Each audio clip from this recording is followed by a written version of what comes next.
1.5 साला मासूम आइजल को ज्यादती के बाद कत्ल किया गया। वाकया सबको ही पता है अब तो कि किस तरह हुआ था। वो लड़का हमारे घर का था। पहले मैं उसको लेकर गई थी सर सैयद हॉस्पिटल। मुझे भी घंटा डेढ़ यही तसल्ली थी कि चलो डॉक्टर को चेक करा दिए, इसलिए मैंने इतना खास कुछ किया नहीं। और उसके बाद जब उसकी हालत ज़्यादा ख़राब हुई, मैं उसका डायपर चेंज करने लगी। मैंने देख लिया था कि क्या हुआ है, और उसके बाद मुश्किल से आधा घंटा वो जिंदा रही।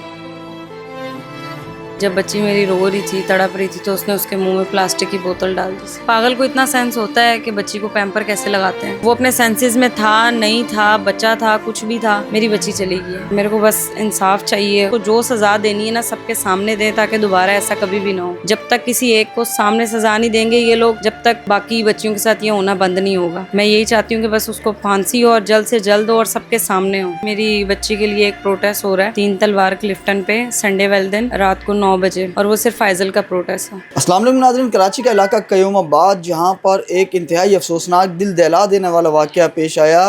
1.5 साला मासूम आइजल को जो है ज़्यादती के बाद जो है वो कत्ल किया गया। एक अलग ही नवैयत का ये कराची का वाक़या है। इस वक्त आइजल की वालदा हमारे साथ मौजूद हैं, जो शिद्दत गम से निडाल हैं। इनकी बेटी जो है एक मासूम बच्चे के साथ जो है इतना जुल्म हुआ है, इस पर जो है इनसे पूछेंगे कि आखिर वाक़या किस तरह हुआ था, और मज़ीद क्या इनके मुतालबात हैं, इनसे जानेंगे। जी अस्सलाम वालेकुम।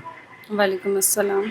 पहले तो अल्लाह ताला आपको सब्र दे। बहुत ही अफसोसनाक वाक़या है। इस वक्त माँ के लिए जो है बर्दाश्त करना बड़ी ही जो है वो सब्र की बात है। और आप बताएं कि वाक़या किस तरह हुआ था, क्या हुआ था? वाकया सबको ही पता है अब तो कि किस तरह हुआ था। वो लड़का हमारे घर का था, और पप्पो का नवासा था, हमारे घर आता जाता था। और वो उस दिन बच्ची को जो है ना लेकर गया अपने साथ। वैसे भी लेकर जाता रहता था, और बाहर लेकर गया तो फिर उसको घंटे डेढ़ बाद लाया है। जब उसने बच्ची लाकर खाला को दी है तो बच्ची बेहोश थी, निडाल थी। और उसके बाद मैं घर पर आई, मैंने बच्ची को देखा, मैं उसको क्लिनिक पर लेकर गई, दवाई दिलवाई। उन्होंने कहा वॉमिट कर रही है, नॉर्मल ORS घर जाके दे दो, ठीक हो जाएगी। और जब मैं बच्ची को घर लेकर आई, उसकी हालत ही ठीक नहीं हो रही थी। फिर मुझे भी घंटा डेढ़ यही तसल्ली थी कि चलो डॉक्टर को चेक करा दिए, इसलिए मैंने इतना ख़ास कुछ किया नहीं। और उसके बाद जब उसकी हालत ज़्यादा ख़राब हुई, मैं उसका डायपर चेंज करने लगी, तो फिर मैंने देख लिया था कि क्या हुआ है। और उसके बाद मुश्किल से आधा घंटा वो ज़िंदा रही, फिर उसका इंतकाल हो गया था। उसको आप जिना अस्पताल लेके गए उसके बाद? नहीं, पहले मैं उसको लेकर गई थी सर सैयद हॉस्पिटल, और उन्होंने उसको वहाँ कोई ट्रीटमेंट नहीं किया, हाथ भी नहीं लगाया उसको। जब मैं सर सैयद लेकर गई तो मैं बच्ची ज़िंदा लेकर गई थी, उसकी सांसें चल रही थी, हार्ट बीट भी थी, लेकिन वहाँ से उन्होंने हाथ भी नहीं लगाया, ना कोई ट्रीटमेंट दिया, ना उसको ऑक्सीजन दी। वेंटिलेटर पे ही रख देते उसको, कुछ तो करते, लेकिन उन्होंने उसको हाथ भी नहीं लगाया और जिना रेफ़र कर दिया। और सर सैयद से जिना का जो रास्ता था, और उस वक्त ट्रैफिक भी था, तो उस रास्ते के दौरान बच्ची इंतकाल हुई है। मेरे हाथों में उसने दम तोड़ा। ठीक है, तो ये आप जिस वक्त वो बच्ची को लाया था, ये मुलजिम, उस वक्त आप घर पे नहीं थी? आपकी इजाज़त के बगैर लेके गया था? नहीं, मेरे साथ निकली थी बच्ची घर से। मेरी इजाज़त के बगैर तो मैं उसको ऐसे जाने भी नहीं देती। यहाँ ज़्यादा से ज़्यादा उसको ये इजाज़त थी कि वो बच्ची को नीचे वाली दुकान से चीज़ दिला ले, बस। इससे ज़्यादा वो बच्ची को कहीं नहीं लेके जा सकता था। ना मैंने अपनी बच्ची कभी अपने अब्बू के घर छोड़ी अपने बगैर, और ना मैंने अपनी बच्ची कभी अपने शौहर को भी नहीं दी, क्योंकि हम सेपरेट रहते हैं। तो मैंने उनको भी हमेशा यही कहा, आपने जितनी देर खेलना है, जितनी देर रहना है, यहाँ रहो, मेरी बच्ची आपके साथ कहीं नहीं जाएगी। तो बच्ची पे मैंने बहुत एहतियात की है। ये जो लोग बातें कर रहे हैं कि वालिदैन की नाअहली है, वालिदैन यकीन कर लेते हैं, इनके हाथ पैर टूटे होते हैं, बाहर चीज़ें लेने नहीं जाते, आपको क्या पता है किसी वालिदैन ने कैसे पाला है अपने बच्चे को। बस लोगों का काम है तनकीद करना। वो बच्ची मेरे साथ निकली थी, और मैं उसको लेके भी नहीं जा रही थी। मुझे पिछली गली में थोड़ा सा काम था दोस्त के घर, तो मैं अपनी बच्ची को, मैं जब बाहर जा रही थी तो बच्चे पीछे ज़िद करने लग जाते हैं कि हमने साथ जाना है। तो वो मेरे साथ निकली, तो मनान ने कहा आप भी नीचे तक साथ लेके जाते हैं वापस, फिर मैं इसकी खाला को, लारेब को, मेरी बहन छोटी, उसको दे दूँगा। लेकिन वो मेरी बहन इसलिए तसल्ली में थी कि मैं ख़ुद उसको लेके निकली हूँ, और मैं इसलिए तसल्ली में थी कि मनान ने उसको दे दी होगी। लेकिन वो बच्ची लाया घंटे बाद उसके पास। घंटे बाद तो क्या पता चला है वो कहाँ लेके गया था बच्ची को? क्या वहाँ किसी ने नहीं देखा कि वो क्या चाह रहा है, क्या कर रहा है? एक तो वो मगरिब का वक्त था, दूसरा वो बच्ची को लेकर गया था खाली प्लाट में। बिल्डिंग है यहीं बिल्कुल घर के सामने, अंडर कंस्ट्रक्शन है, तो वो उसके सारे फ्लोर खाली हैं, लाइटें नहीं हैं वहाँ पर, गेट नहीं है। वो बस बच्ची को वहाँ लेकर चला गया। लेकिन वहाँ किसी ने नहीं देखा इसे, और या किसी को वो शक शुबा नहीं हुआ, रोने की किसी को आवाज़ होती, कुछ भी नहीं था?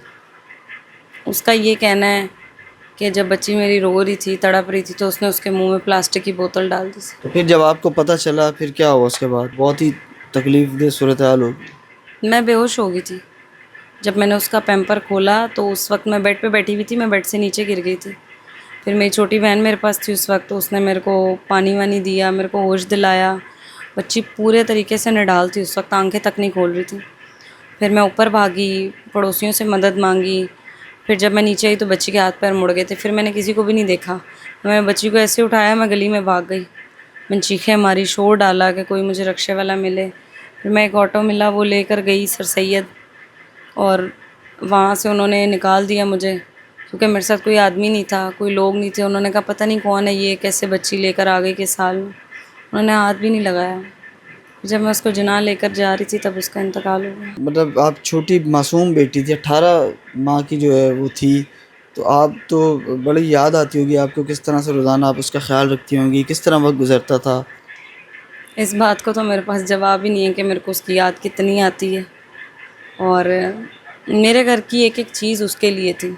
ये घर ही अलग उसके लिए था कि कभी कोई उसको ये ना कहे कि ये अपने नाना के घर पली है या ये अपने मामू के घर पली है। मैं हमेशा से ये चाहती थी कि मेरी बच्ची का अपना घर हो। कोई उसको, जैसे मुझे किसी ने निकाल दिया ये कह के कि ये हमारा घर है, मेरी बेटी को कोई ना निकाले।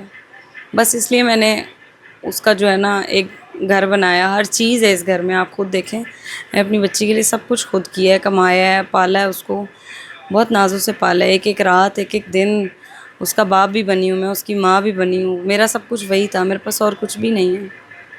और अब जब से वो चली गई है, मैं आधा वक्त कब्रिस्तान में होती हूँ, कुछ वक्त घर पे होती हूँ, कुछ वक्त थाने में होती हूँ। तो अभी जो है ये जो मुलजिम है, ये आपका करीबी था, इसका आना जाना किस तरह होता था, ये ज़रा बताइएगा। घर का बच्चा है, बिल्कुल हमारे घर का बच्चा है, बहुत करीबी है। मेरी फूफो का नवासा है और उसके पेरेंट्स नहीं थे। मैंने सिर्फ इसलिए उस पर तरस खाया कि भाई बच्चा है, नानी के घर पे पला है। क्योंकि मेरी बेटी बिना बाप के पल रही थी, तो मुझे एहसास था। मैंने इसलिए उसको अपने साथ जो है ना खिलाना पिलाना। और ये कुछ लोग कह रहे हैं कि वो मेरे घर पे रहता था, सोता था, ऐसा कुछ नहीं है। वो सिर्फ आया करता था, दिन में 1-2 चक्कर लगाता था, बच्ची के साथ खेल लिया, मेरी नज़रों के सामने खेला, या ज़्यादा हुआ तो कहीं नीचे से चीज़ दिला लाया। कई लोग कह रहे हैं कि वो बाहर मैं उसको भेजती होती थी बच्ची के साथ सामान लेने, ऐसा कुछ भी नहीं है। ये सब फेक बातें हैं, ख़ुद से कंट्रोवर्सी कर रहे हैं सब, ऐसा कुछ भी नहीं है। मैं उस दिन भी, उस शाम भी अपनी बच्ची को खुद नीचे लेकर गई थी, मैं और आइज़ल। सीसीटीवी भी सबके पास है। हम दोनों नीचे गई थी, माँ बेटी। मैं उसका सारा सामान, सारी चीज़ें, दूध, पैम्पर सब लेकर खुद उसको अपने साथ ऊपर लेकर आई थी। उसके बाद मुझे काम से थोड़ा जाना था, तो वो मेरे पीछे ज़िद करने लगी कि मैंने जाना है साथ। ये आपको जो है अब इसकी उम्र के बारे में काफ़ी वो की जा रही है कि कोई कह रहा है 14 साल का, कोई कह रहा है 16 साल का। ये है कितने साल का और आप क्या मुतालबात करना चाहती हैं? देखिए, हमारा कानून है ना, हमारे लोग हैं यहाँ पर। जिसके साथ जुल्म होता है ना, उसको तो कोशिश करते हैं उसका कोई ना कोई कसूर निकले। तो अब उनको कोई बात नहीं मिल रही उसको बचाने के लिए, तो सब अब ये कंट्रोवर्सी कर रहे हैं कि वो बच्चा है, वो पागल है। पागल को इतना सेंस होता है कि बच्ची को पैम्पर कैसे लगाते हैं। उसने मेरी बच्ची के साथ ये सब करने से पहले वो शॉप से एक नया पैम्पर लिया उसने, फिर वो मेरी बच्ची को लेकर गया है। फिर मेरी बच्ची को उसने ये सब करने के बाद पैम्पर लगाया नया, और फिर वो मुझे मेरे हवाले करके गया बच्ची। और ये जो ये मीडिया पे तो ये सब नहीं है ना, जो बयान उसका मैंने खुद सुना है, और जो सब चीज़ें उसने मुझे बताई कि उसने कैसे कैसे किया है, क्या क्या किया। एक सेंसेबल बंदा ही कर सकता है। और वो अपने सेंसेस में था, नहीं था, बच्चा था, कुछ भी था। मेरी बच्ची चली गई है। मेरी बच्ची 1.5 साल की थी, और मेरे को बस इंसाफ चाहिए। और जैसा हमारे कुरान में भी है, खून के बदले खून, कत्ल के बदले कत्ल। और ये तो सिर्फ कत्ल नहीं है, उसने ज़िना भी की है, मेरी बच्ची के साथ ज़्यादती की है, और इतनी बेदर्दी से की। इतनी मासूम बच्ची के साथ क्या मिलेगा उसको करके ये सब। वो कितना तड़पी है, और उसके जो जिस्म का हाल था वो मैंने देखा है, वो लोगों ने नहीं देखा। और वो, मैं बस यही चाहती हूँ कि ना तो इस पे तारीखें डालें, और ना इसको इतना लंबा करें। उसको जो सज़ा देनी है ना, सबके सामने दें, ताकि दोबारा ऐसा कभी भी ना हो।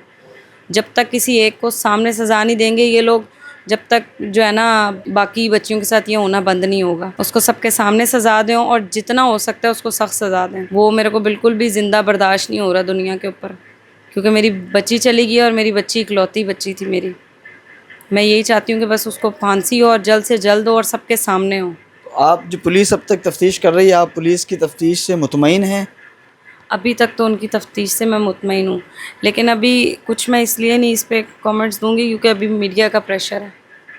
आगे चल के देखते हैं कि केस कैसे हैंडल होता है। अभी तक तो मेरा लॉयर या पुलिस की इन्वेस्टिगेशन सब सही है। ठीक है। और आप ये बता रही थी कि कोई एहतजाज करने जा रहे हैं, वो बताइएगा क्या करने जा रहे हैं? जी, मेरी बच्ची के लिए एक प्रोटेस्ट हो रहा है 3 तलवार क्लिफ्टन पे संडे वाले दिन रात को 9 बजे, और वो सिर्फ फ़ाइज़ल का प्रोटेस्ट है। तो मैं बस यही कहूँगी कि सब उसमें आएँ, आवाज़ उठाएँ, क्योंकि देखें ये सब करने से मेरी बेटी वापस नहीं आने वाली। लेकिन जो आगे आप सब लोग की बच्चियाँ हैं या बच्चे हैं वो सेफ़ होंगे इससे। वहाँ आकर आवाज़ उठाएँ, क्योंकि वो बच्ची इस दुनिया से चली गई है और बेमौत गई है। उसका वक़्त नहीं था और उसको अल्लाह की आई नहीं आई, उसको उस दरिंदे ने मारा है, जान से मारा है, उससे उसकी ज़िंदगी छीनी है।